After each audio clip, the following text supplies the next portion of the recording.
basic research methods and present a well-organized and well-researched speech on any topic. Time 5 to 7 minutes. And the title of the speech is The Hint Story. So now I pass to TM Edwin. The Hint Stories. Hi, fellow Toastmasters. Good evening.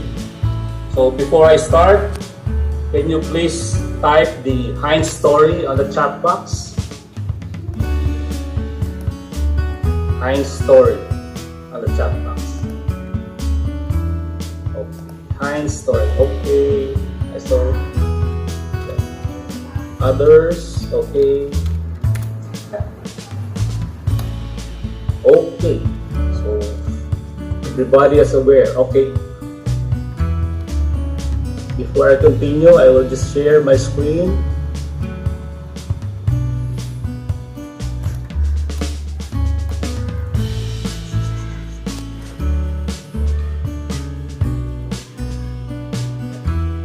Okay.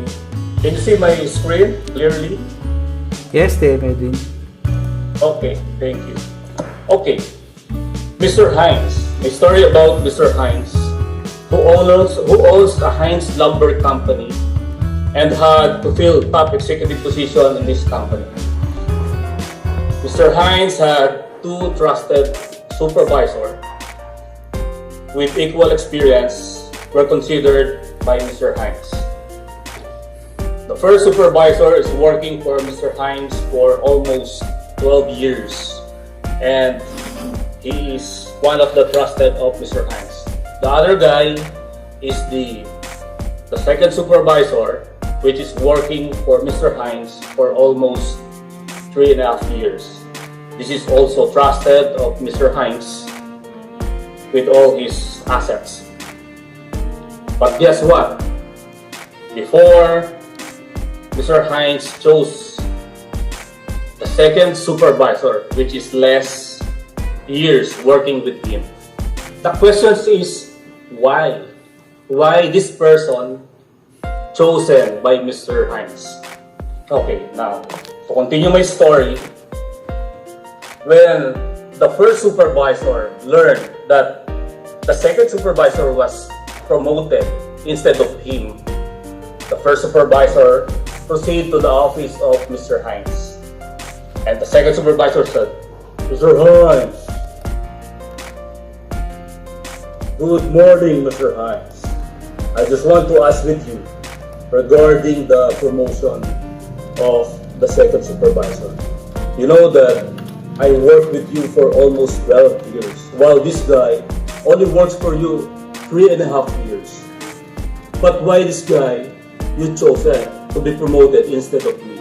I thought since I have more years experience with you and more years we are together, you will be promoted instead of him.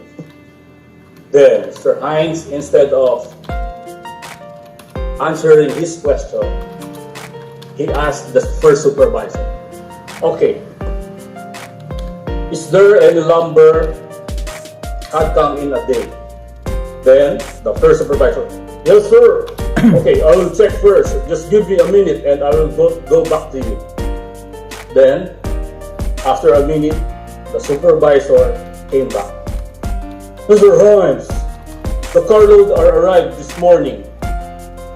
Then, Mr. Heinz asked, hey, supervisor. Then Mr. Heinz asked another question. What type of a lumber? Then, the first supervisor asked again, hey, Mr. Heinz, okay, I will check again and give me a minute and I'll be back in a minute. Then the supervisor go out and check again. Then when the supervisor came back, Mr. Heinz, the supervisor said, Mr. Heinz, the number 6 fine. Then again, Mr. Heinz asked the questions again to the supervisor. Then it was happened again and again until Mr. Heinz said that, okay, can you please go to that room and just wait. just leave the door ajar, and I will call the second supervisor, which is I promoted. Okay. Then the first supervisor proceed to that room, and the second supervisor arrived. Hey, okay, second supervisor. According to Mr. Hines, can you please check if there is any lumber arrived during that day?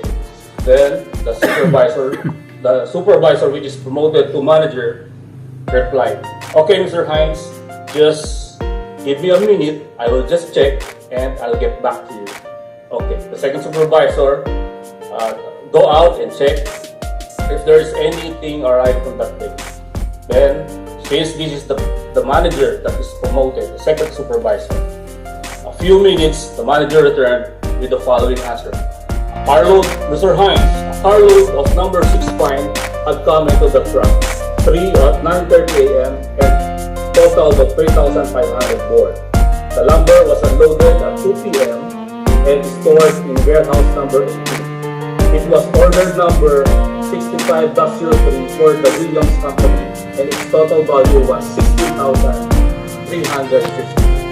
So Mr. Hines thanked that guy, to that manager, and he said that okay, you can go out. Then Mr. Hines called the first supervisor, which is not promoted during that time. When the first supervisor go out on that particular room, he said that, Mr. Hines, yes, I understand that he is the one you promoted instead of me. Okay, so that's the story, and what we learned from here is when you give the information to any person, make sure that it is always precise and complete. Okay. So that's all for me. Back to you, Toastmaster of the Day, Gerry.